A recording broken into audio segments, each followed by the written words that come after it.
আমরা কেন আল্লাহকে দেখতে পাই না? মানুষের পক্ষে কি আল্লাহকে দেখা সম্ভব? আসসালামু আলাইকুম ওয়া রাহমাতুল্লাহ।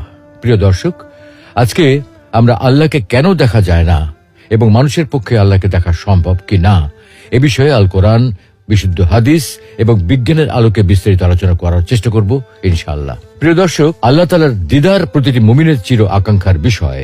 সবাই আমরা সচক্ষে আল্লাহকে দেখতে চাই। নবী, রাসূল, আল্লাহ সকল প্রিয় বান্দা সকলেই নিজ চোখে আল্লাহকে দেখতে চায়। যে আল্লাহর জন্য এত সিজদা, এত আনুগত্য, এত ভালোবাসা, সেই আল্লাহকে না দেখতে চায় কে? তাই মুসা আলাইহিস সালাম নিজ চোখে আল্লাহকে একটি বার দেখার আকুতি জানিয়েছিলেন। কিন্তু মুসা আলাইহিস সালামের মতো জলিলুল কদর রাসূলের পক্ষে আল্লাহকে দেখা সম্ভব হয়নি। আমাদের প্রিয় নবী মুহাম্মদ সাল্লাল্লাহু আলাইহি ওয়াসাল্লামের অন্তরেও আল্লাহকে দেখার ভীষণ আকুতি ছিল, কিন্তু সাইয়্যিদুল আম্বিয়ার পক্ষেও আল্লাহকে দেখা সম্ভব হয়নি। বস্তুত দুনিয়াতে কারো পক্ষেই আল্লাহকে দেখা সম্ভব নয়। আল্লাহকে দেখা সম্ভব না হওয়ার কারণটা কি? প্রিয় দর্শক, এই পৃথিবী এবং মহাবিশ্বে বাস্তবে যা কিছু আছে, যে সকল পদার্থ এবং শক্তি আছে, যেগুলোর অস্তিত্ব বাস্তবে বিদ্যমান আছে, আমরা কিন্তু সেগুলোর সবকিছু চোখে দেখি না। অথচ সেগুলো বাস্তব সত্য এবং সেগুলোর উপস্থিতির কারণে আমাদের শরীর ও জীবন নানাভাবে প্রভাবিত হয়।